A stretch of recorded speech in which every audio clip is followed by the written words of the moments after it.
Hello, everyone, and welcome to the first episode of the new podcast, which is the Fathers Guild podcast. In this episode, you're going to get to meet Rory. Rory is going to be the co-host of the Fathers Guild podcast. We're going to chat about his life and his relationship and kind of his overall stance and his fatherhood credentials. We'll go into a little bit of my stuff around my background and what I've done and why I view the Fathers Guild as an awesome place to be for fathers. In addition to that, we're going to wrap it up with some kind of next steps and things that we're looking to do in the future with a fatherhood quiz and just some other stuff around the Fathers Guild. But this is our first episode together with Rory and I. We're going to be co-hosting this, and moving forward, we'll bring on guests, we'll chat about stuff, and in general, just talk fatherhood, all of the great things about it and all the struggles we have about it. In addition to that, things that we're doing to take action in our own lives to live a higher quality life as fathers in efforts of being harder to kill and easier to love. So welcome to the first episode of the Fathers Guild podcast, getting to know Rory and myself, Mr. Pat Barber. All right. I don't know why I said myself so grandly, but that is what it is. Enjoy this very first episode. All right. Hello, everybody. Welcome to the first real episode of the Fathers Guild podcast. I previously have had a podcast called The Next Step.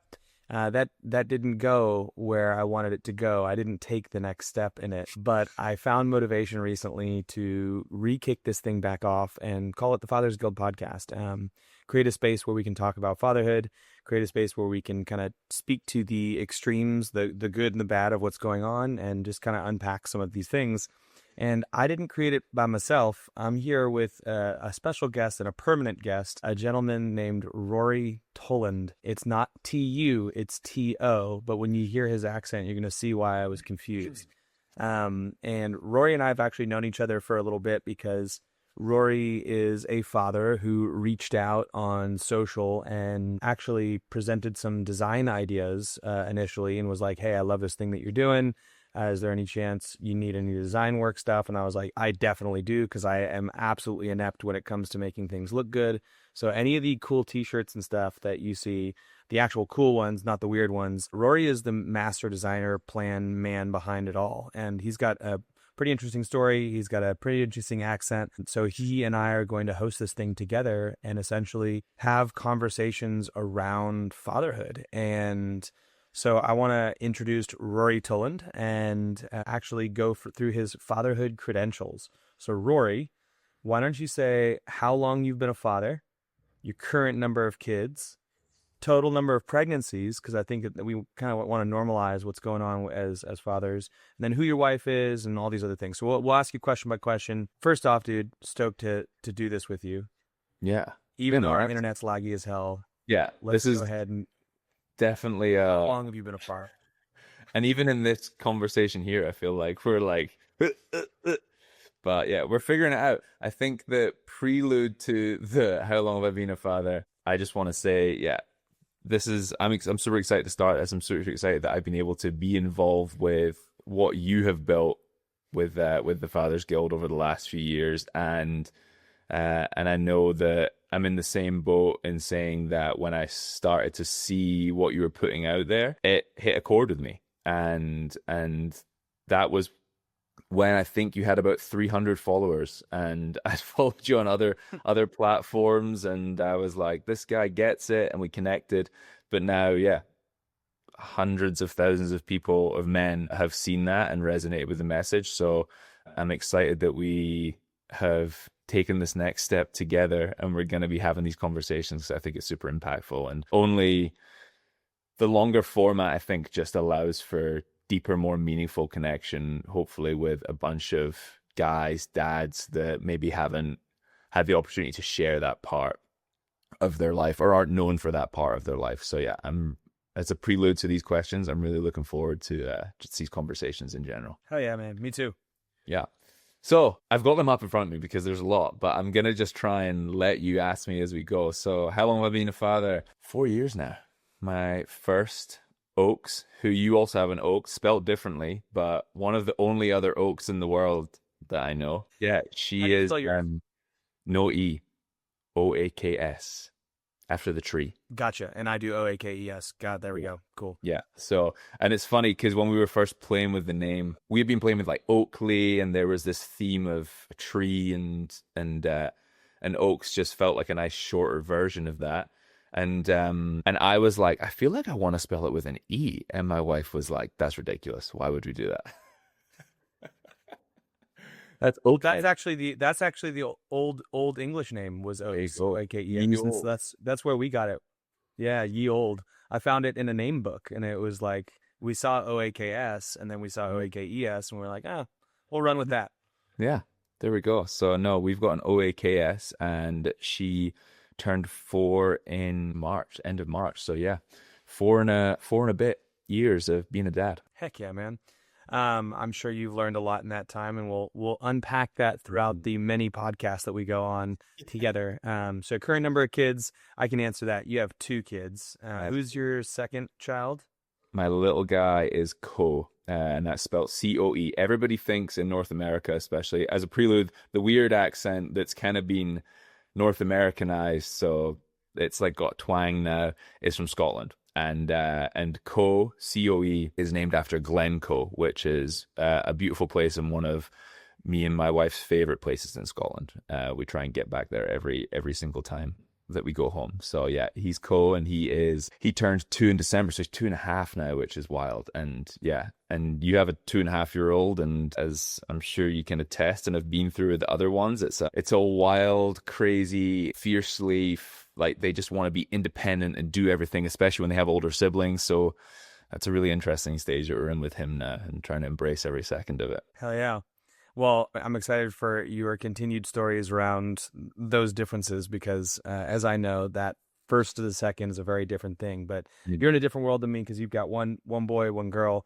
So you're kind of doing the split thing, and you got the gender change and all the other things. So I just stuck with 4 boys, keep it nice and simple. But even within that, there was some dramatic differences. Yeah.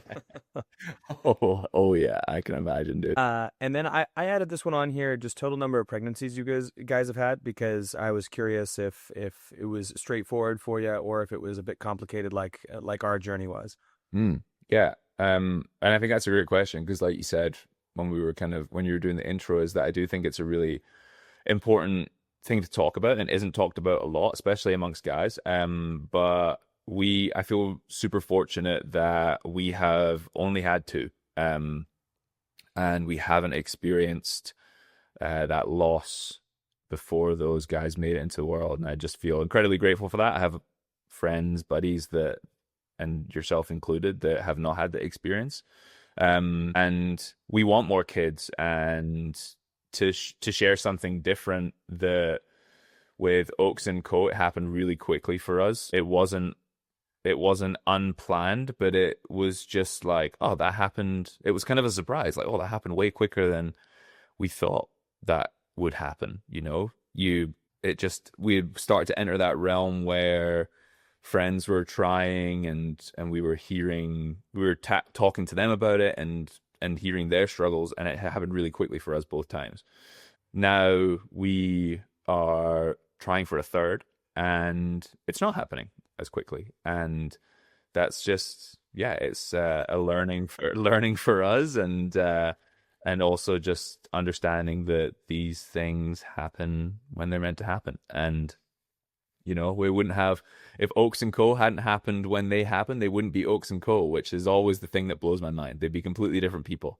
So when the next on 2 happen, then they'll be the people that they're supposed to be. And yeah, I'm looking forward to those transitions as well. Yeah, hell yeah. I think it's always weird for us, especially as, I guess, from my perspective, you spend all of childhood, when you're initially being romantic and doing things, trying not to get people pregnant, and you assume that, like, it's just I'm so potent, clearly I need like 8 if I look at a female, they're gonna get pregnant. Yeah, long enough, they're gonna get pregnant. But then when you go to have kids, it's just such a difference from, you know, kid to kid. And we were like one and done with our first son, and then it was months and months of trying and miscarriages and crazy stuff with our second, and then, you know, kind of one and done with our third, and then the same thing with our fourth. So it's just a wild journey as you're on it, and it's so unique from person to person and even kid to kid. So yeah, sounds like you're on that fun journey now. Luckily, the process of trying is a joyous one, and I'm sure you'll continue to reap the rewards of that. Yeah. And speaking of that process, who is your wife and how long you've been married? Yeah, the other part of that process, not much happens. It's just me. Yeah. No, as much as you want to try. So yeah, my wife, the Susie Graham, she's still Graham, and I am absolutely okay with that. She doesn't have to be a Toland, but I do make the joke that until she's a Toland, I'm just going to refer to her as as dad's girlfriend, you know? So, but no, there's absolutely no pressure to be a Toland. She's a Graham.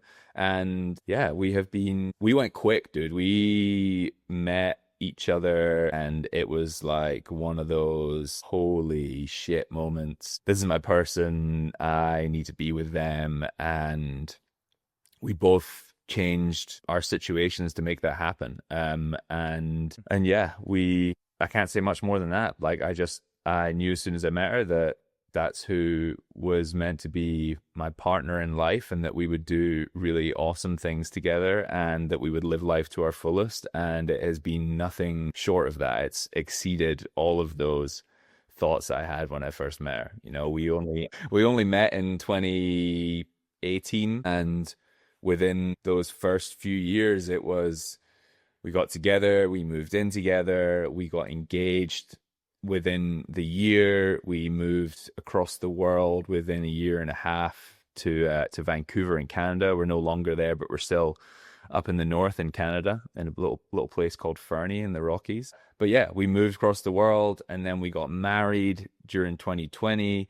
A week after we got married, or not even 3 days after we got married, we found out that she was pregnant with Oaks. And then, you know, we moved to another part of Canada, a place called Squamish, and then we found out we were pregnant with Co. And then we decided we want to go and move across to the Rockies and build a house and renovate and start to build our life as we see it growing into. So it's just been this roller coaster that's all happened over 7 years now.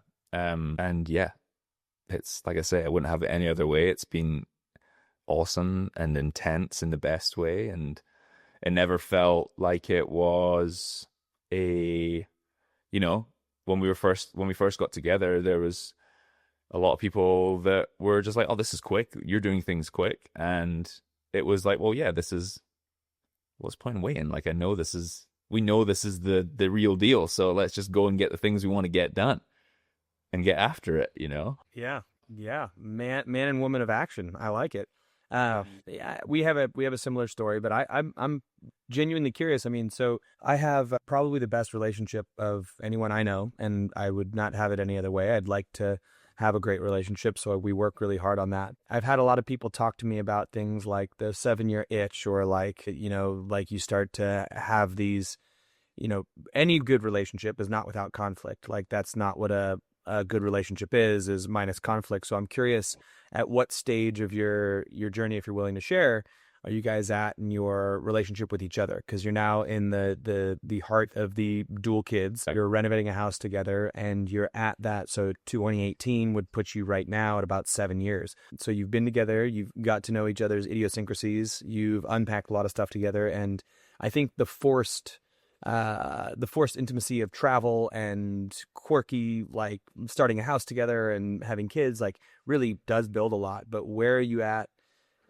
in your interpersonal relationship with her? You're clearly trying for a third, so you're facing that now. But what does your current journey look like with Suze? Yeah, I mean, I think that because we've talked about this a lot, we have one of the things that I'm most grateful for about our relationship is that nothing flies under the radar in terms of, you know, feelings or emotions. We have such a tuned in connection to how each other is feeling and being, that there isn't the space for that to, in a good way, there's not the space for that to turn into something that goes unchecked, right? We have a great ability to check in with each other and make sure that each other is getting what they need and what they want. And that's from every part of our life, not only just our relationship, but our life's out with that: health, exercise, balance, parenting, work. But yeah, I feel like this stage that we're in right now it's a very intense stage, but I'm so grateful that I feel like that could very easily put you against each other, and you could end up working intensely and feel like that intensity is stacking up on your relationship. But what it's done for us has been the opposite, where this is a super intense stage in terms of everything you just listed: renovations. We're in this 2 kids, 4 and 2, an intense stage. We're trying for a third. My wife just left her corporate job and now works with me on our design studio. So we've got that new dynamic of building a business together. And it's brought us even closer because we have to be. We're just like, we're a team. We're in this together, and we got to figure this out and work together and enjoy it as well, right? That's the key thing, is just like, we're doing this. We've made all of these decisions to create the life that we want together. And in doing so, we want to enjoy not only the end product, but the process, because that's the biggest part of it. The journey is as cliche and as corny as it sounds. The journey is the destination. But yeah, it's I think we're in this new stage that we haven't been in before, where we are just a team. We're a united front, and I really feel that in everything that we're doing, which is awesome, because I think it's really hard to get there without all of these compounding stressors or factors. And I feel really lucky that it's bringing us together. Yeah. And what do you think allows you to so successfully navigate this versus a lot of other people? In terms of, I see so many relationships struggle who have relatively stable, without like stable, someone's got a stable job, and then the other person's either stay at home or they've got a job too. Like what? But they struggle in the relationship part of it. So what do you think is allowing you, and you don't have to have a perfect answer, but if you reflect on your own situation, why are you two able to manage these relatively stressful times and the amount of change that you do better than maybe other couples?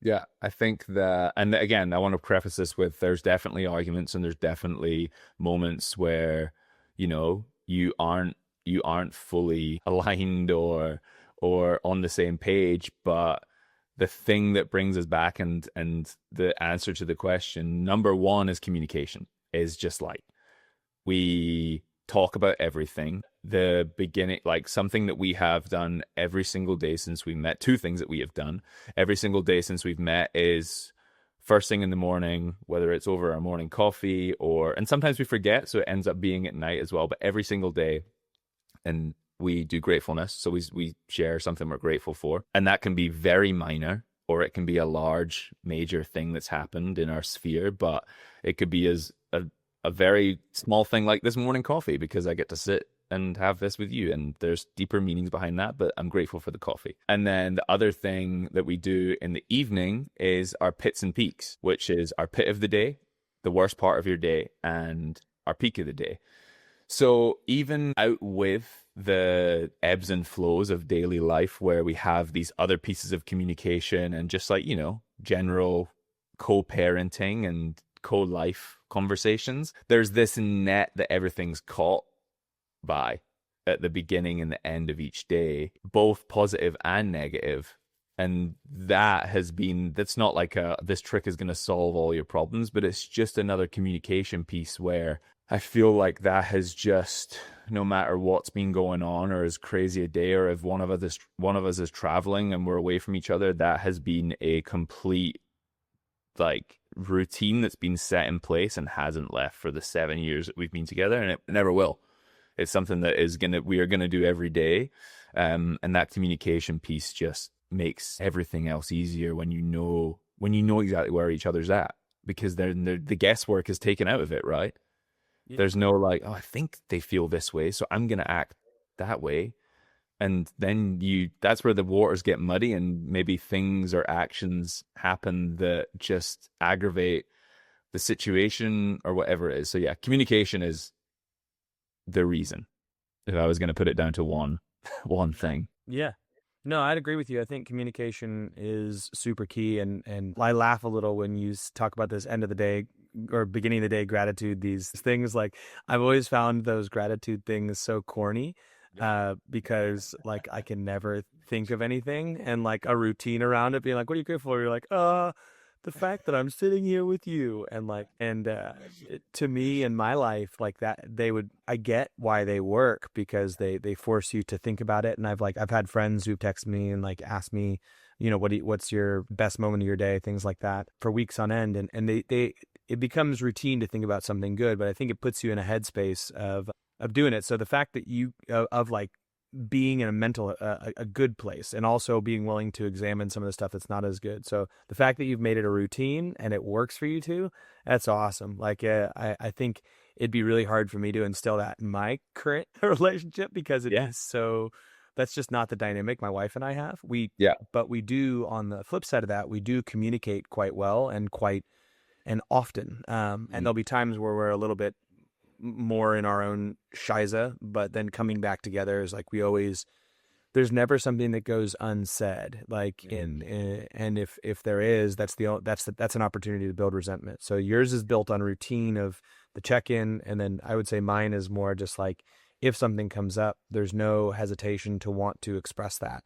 And what's interesting is that when we first started our relationship, that came in the form of bickering.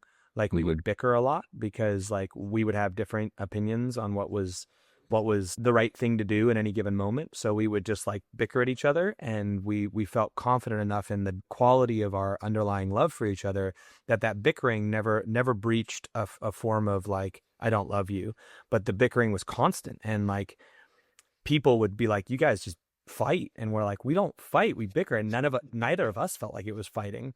Yeah. And but as our relationship matured, we started to realize how to communicate in a better way, so it could be heard in a less sharp way.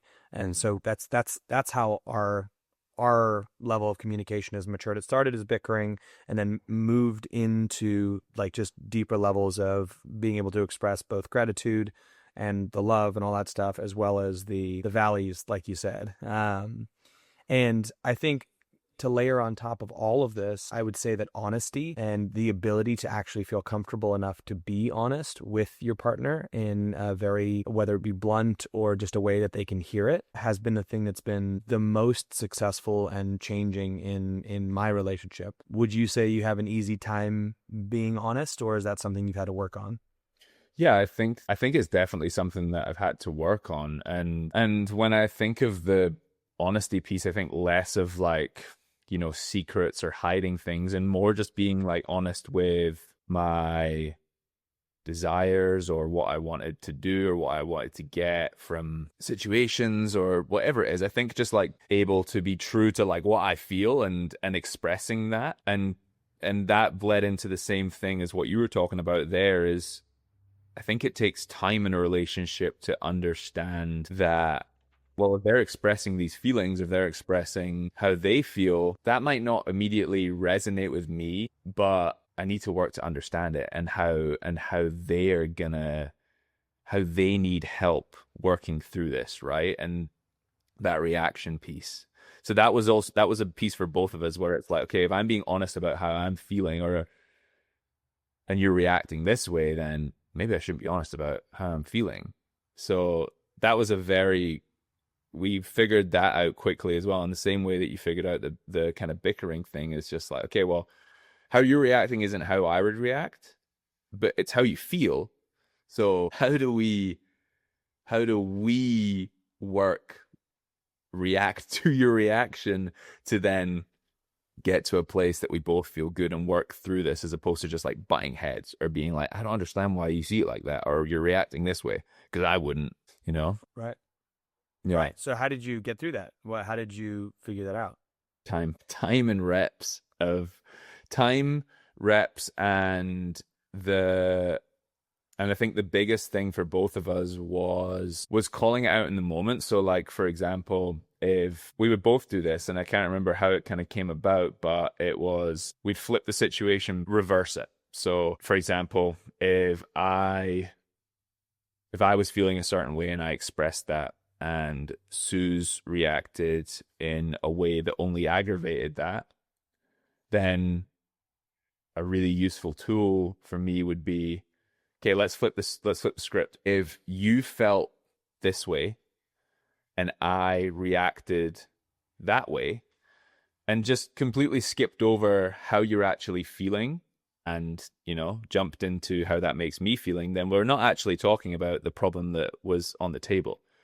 We're just talking about the reactions to each other's reactions. So it's just getting escalated. So the like flipping of the script, and I'm not going to take credit for that. Suze more than likely did that to me the first time, and I was like, yeah, I didn't actually think about that. I just reacted and then felt my own feelings.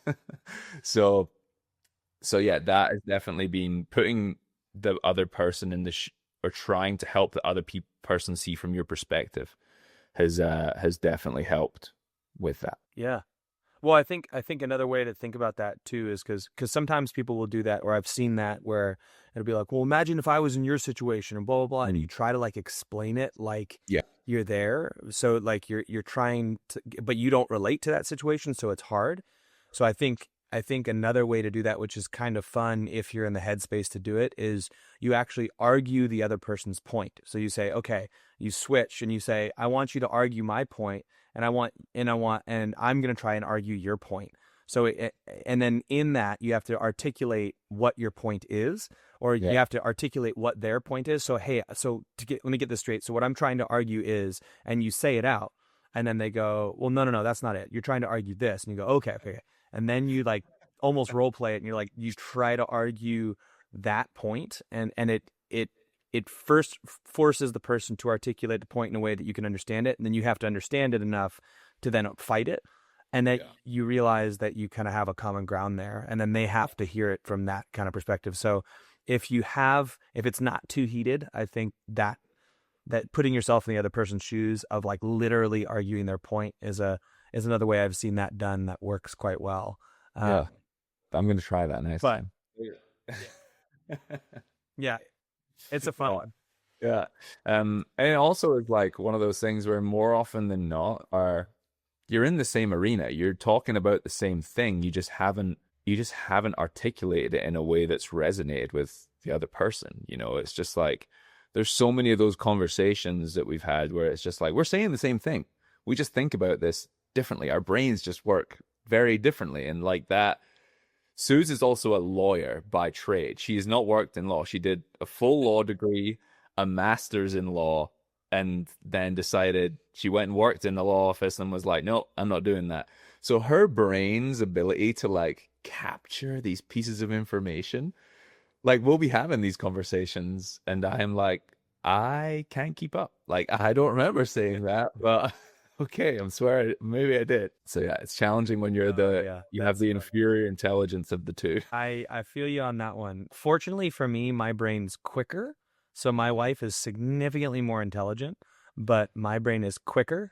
And so like I can like rapid fire points, which will slightly like delay her. But if I give her any time, she's like, no. And I'm like, shucks. Well, I'd have to revisit back to that.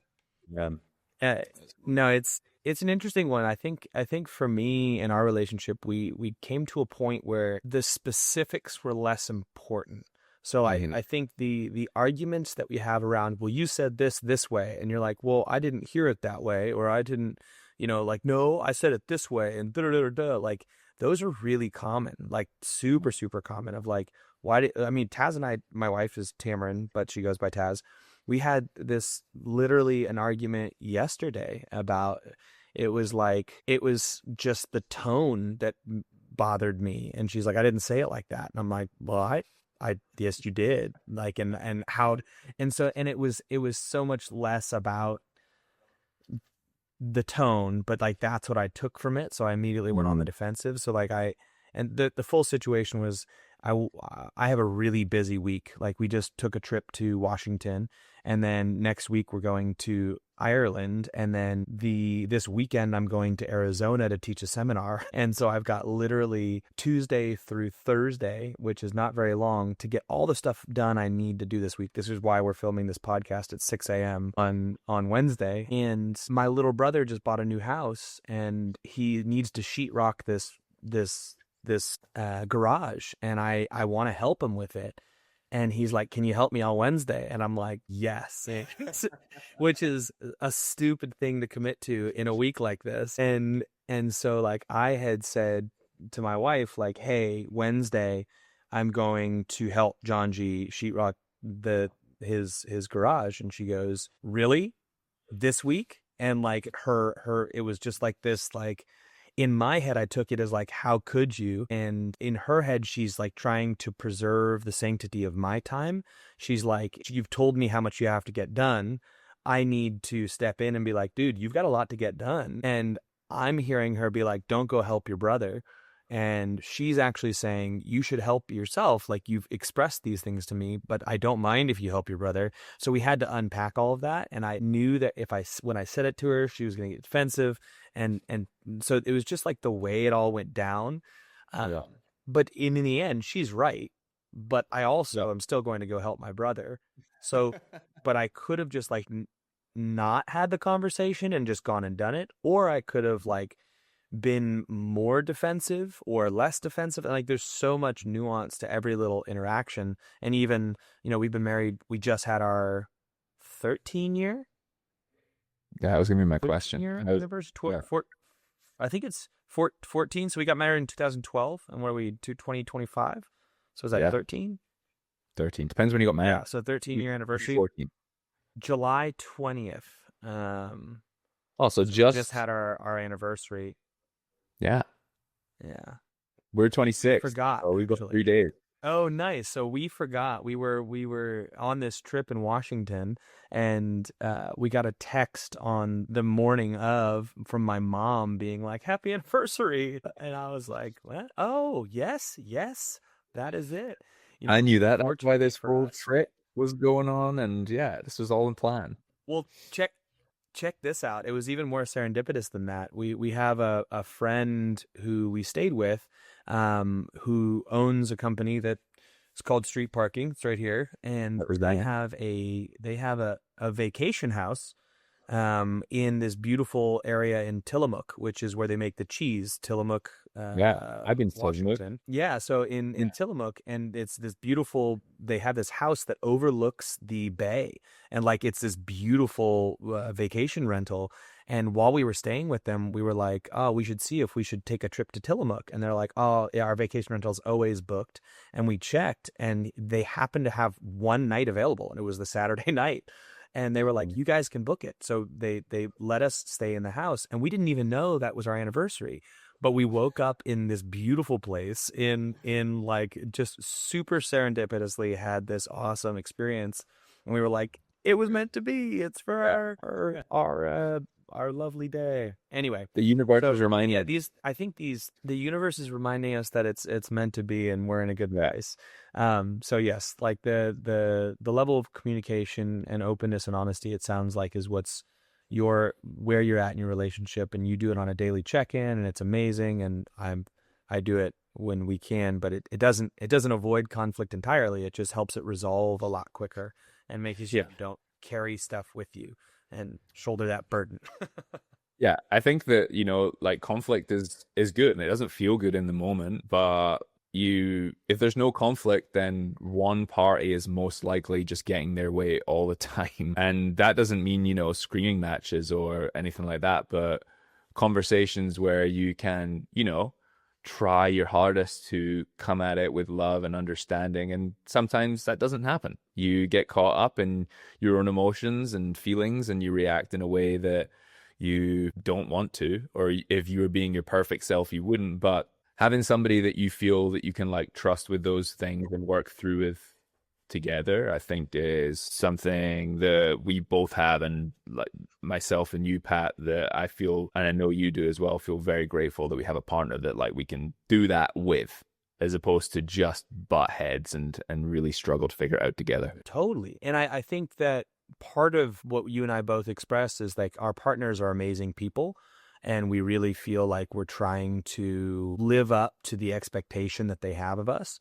And I think that I would argue that it's really important for men. I can't speak for women, but like that our partner holds us in a high regard and thinks that we can be even better versions of ourselves. Like, and I want to clarify that I think that we should have that feeling of ourselves at all times. Like I think you can be totally happy. Like you can be like, I love who I am, but I could be better. And I think that one of the things that helps with that is a partner who absolutely loves you, but then sees more in you. And it's not like you need to be that better person today. It's just like that asks a lot of you in a way that allows you to grow. Like when I met my wife, I was a giant turd. You're gone. His internet died. He's coming back.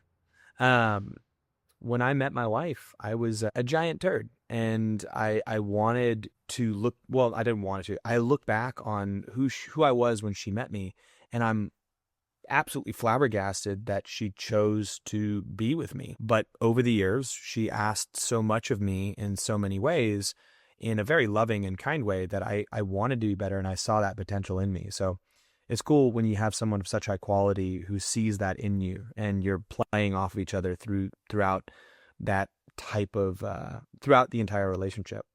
And it's actually something that my wife and I have talked about recently, is like we ask a lot of each other, but in really loving ways. Like we're always good, but we're never like completely just, we don't want to be stagnant, whether it be in our relationship or whether it be in our, work life, or whether it be in our home life or whatever it is. Like we're always working on projects. So with all that context of like myself and my wife essentially asking the most of me and making me want to be a better man, do you feel like you have a similar thing with Suze? Like she brings out the best in you, or elevates you up, or sees more in you than maybe you saw in yourself? 100%.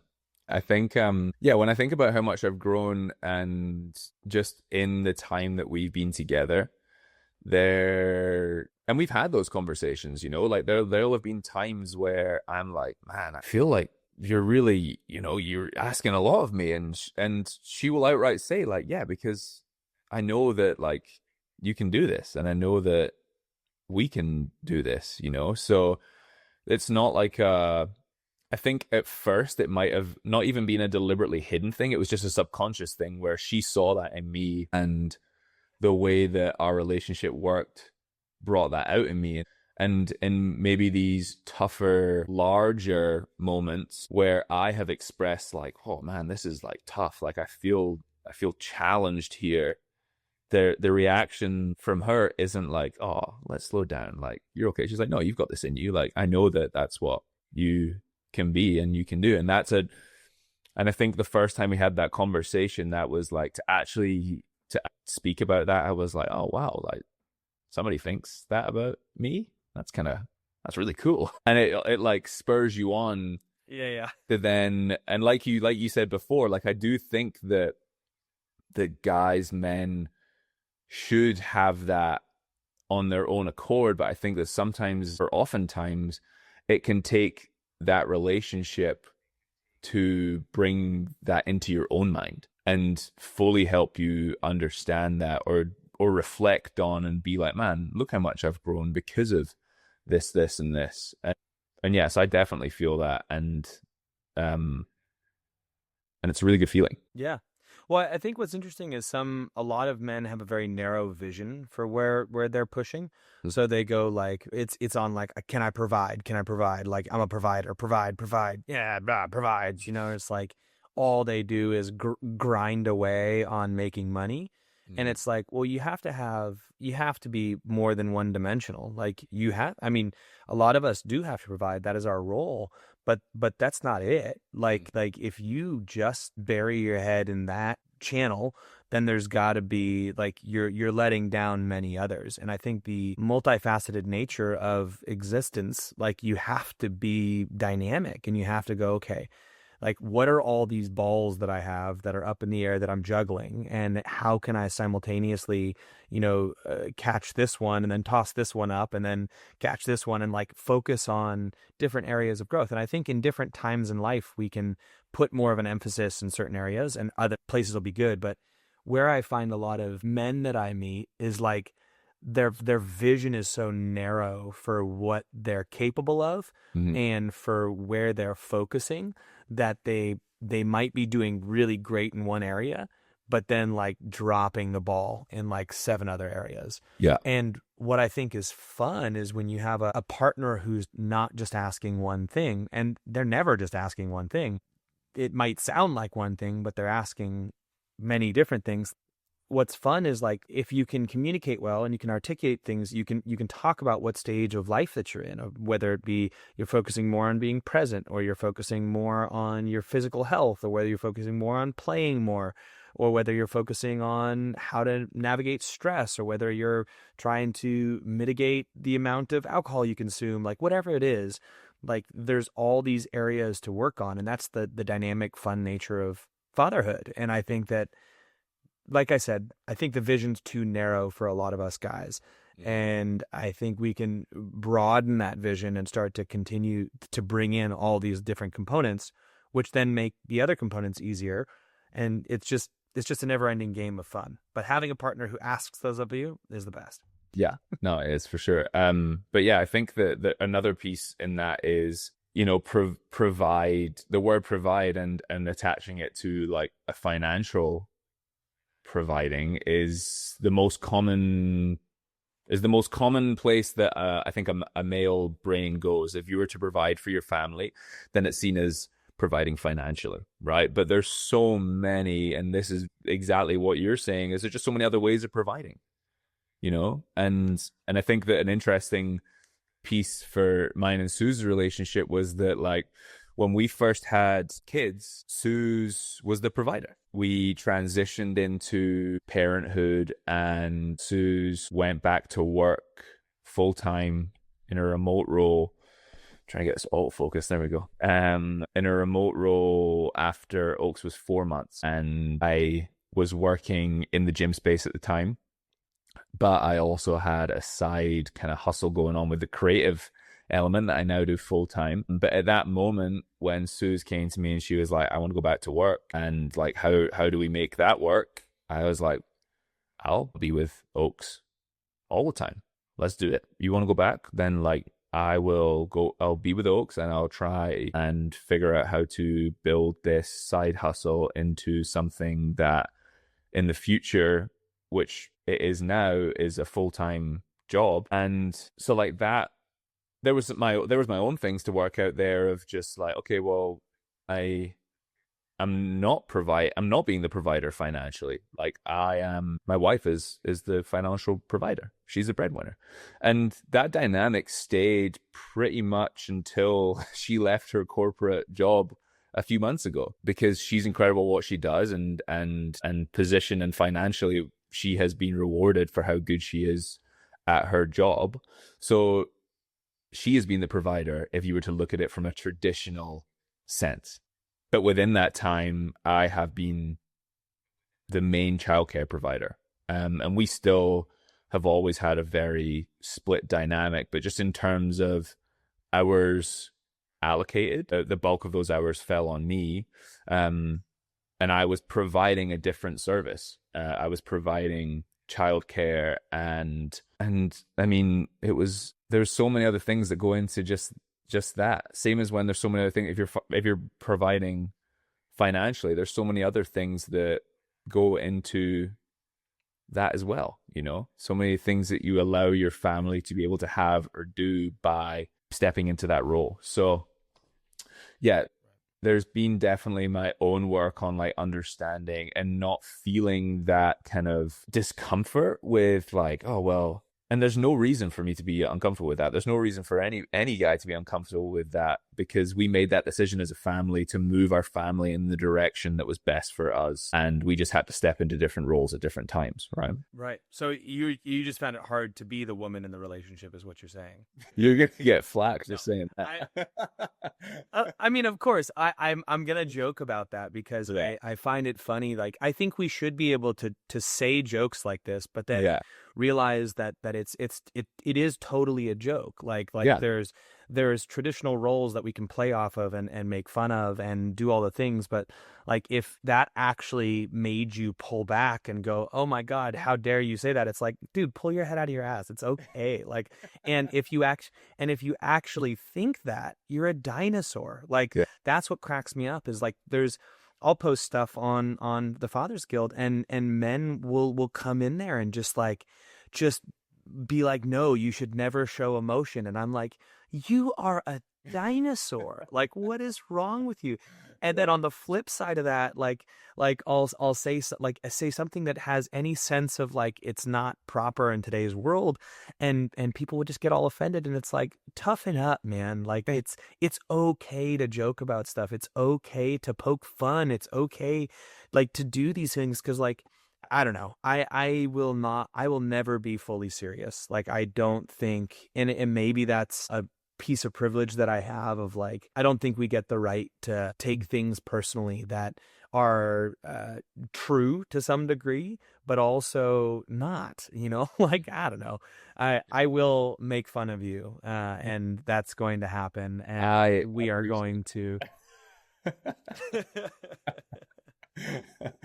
And I'll try and return it, although I don't know if my wit and speed can match yours. So. Oh, okay. Now you're playing off the fact that I said I was quicker. I see you. All right, here we go off this. Yeah, but I'm just putting myself at a disadvantage just in case I keep on getting caught out, But yeah, I like that. That's good. Yeah.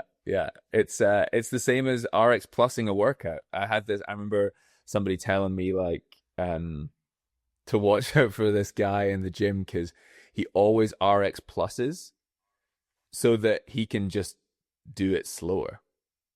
And he's like, So for some context, what Rory's saying is both he and I do CrossFit and have done CrossFit. And RX references doing the workout as it's written on the board. And a fundamental component of CrossFit is doing it at your personal level. So even if it says RX on the board, you usually want to pull it back to match you where you're physically at. And any good culture will make it so that you get helped with that by a coach, but you also have a sense of self-preservation and you do it at the right loads. But there are these unique individuals who think that they're awesome by going heavier, or they'll do more reps, or they'll do a harder version, and they do what's called RX Plus, which is like the more advanced version. And it actually is worse for you physiologically from a science sense, because there's an intended stimulus, which is usually associated with a time or an amount of effort that is preset with how the program's done. And these individuals who are like, I'm going to go harder, but then they go slower, they make it easier. And then they're like, yeah, but I did the RX Plus. It's like, I want to relate it to something in like, it's like, it'd be like if you went out drinking with a friend and you enjoyed one glass of whiskey and they're like, yeah, but I drank 7. Like, do you see how much better I am than you? And you're like, well, yeah, I guess. But like, I enjoyed my one glass of whiskey and you blacked out and crapped your pants. So like, I think I had a better, I was more appropriate within my realm there. So this was a better experience. It's like this.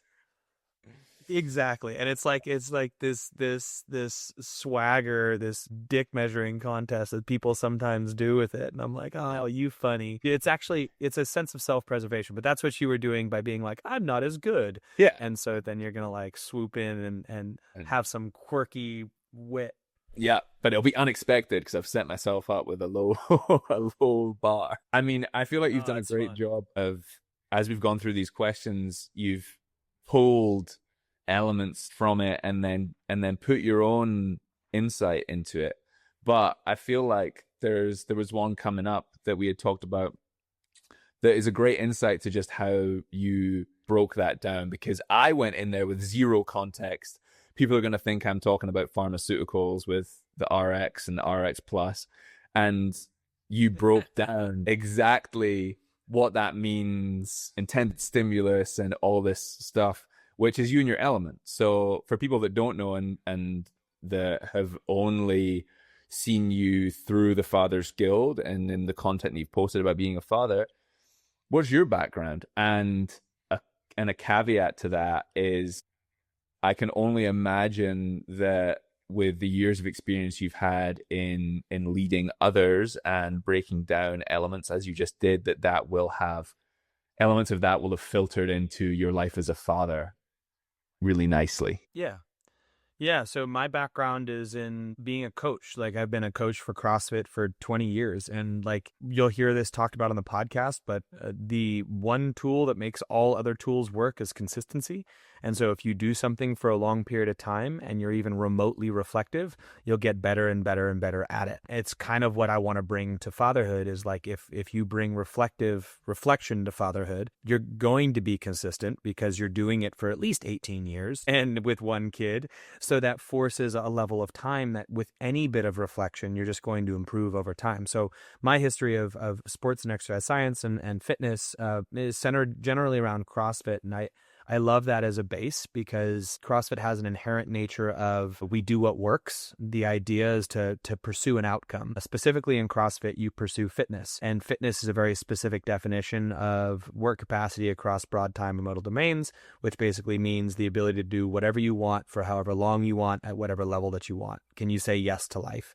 And so in CrossFit, all you're doing is continually examining what you're doing. Like, what training am I doing? What training am I doing over and over again to refine what you're doing so that you get the best outcome.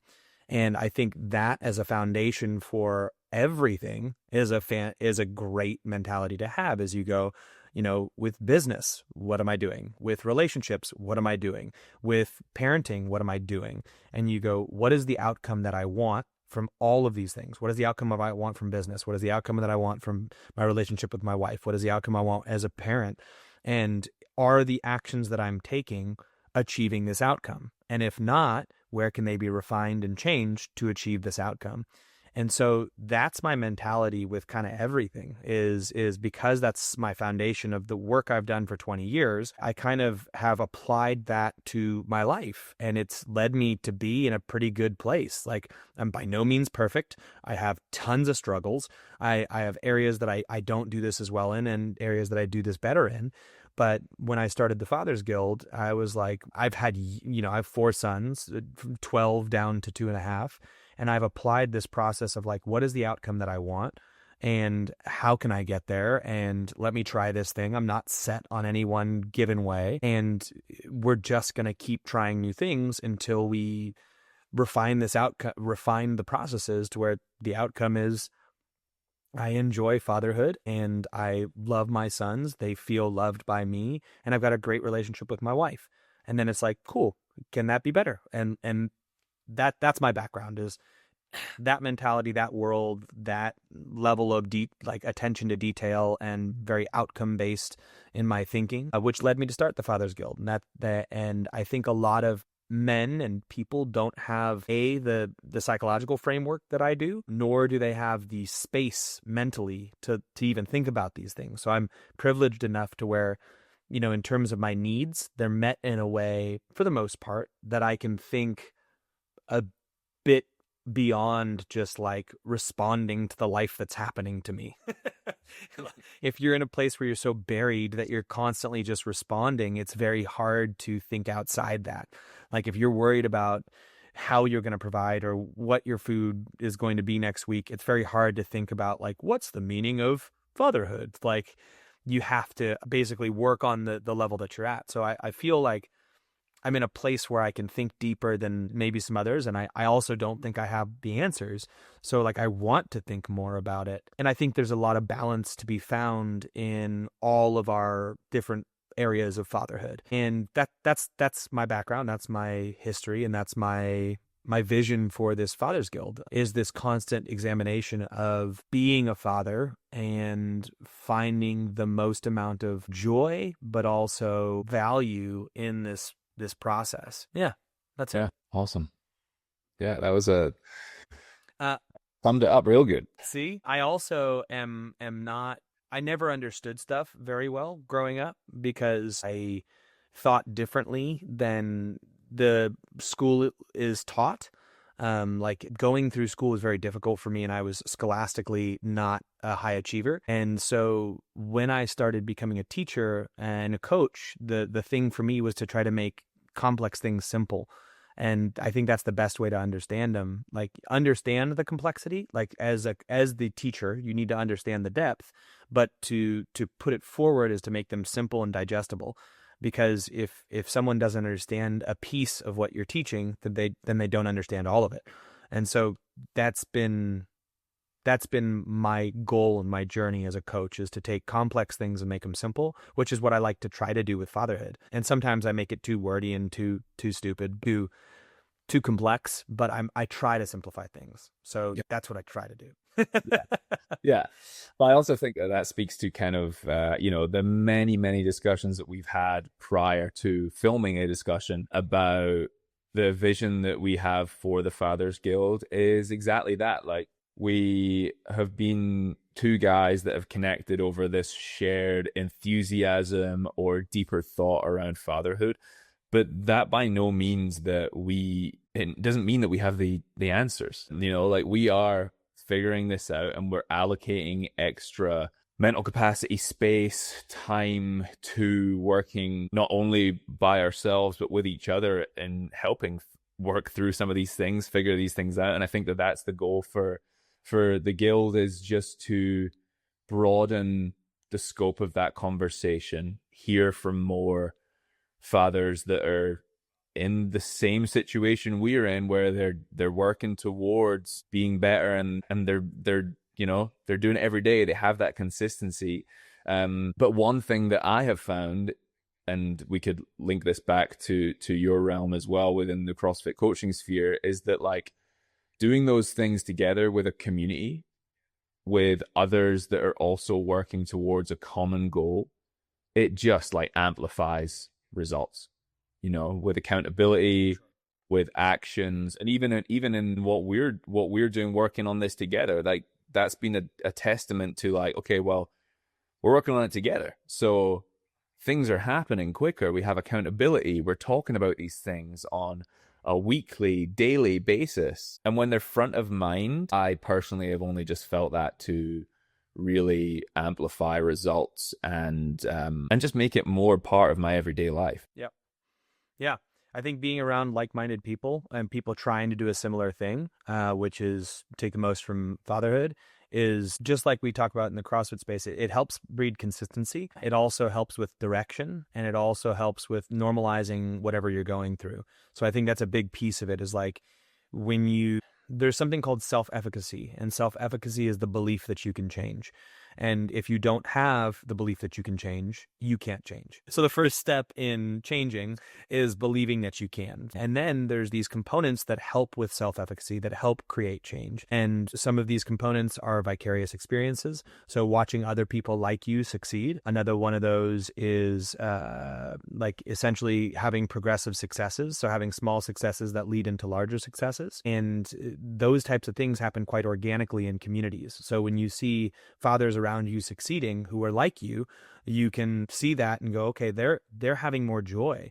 Like I can relate to that. I wonder what they did. And you can ask and help with those processes. So the rapidness of change happens more frequently because you have people around you who are succeeding. You have this vicarious experience. You have accountability in the group. So you're more consistent as you move through it.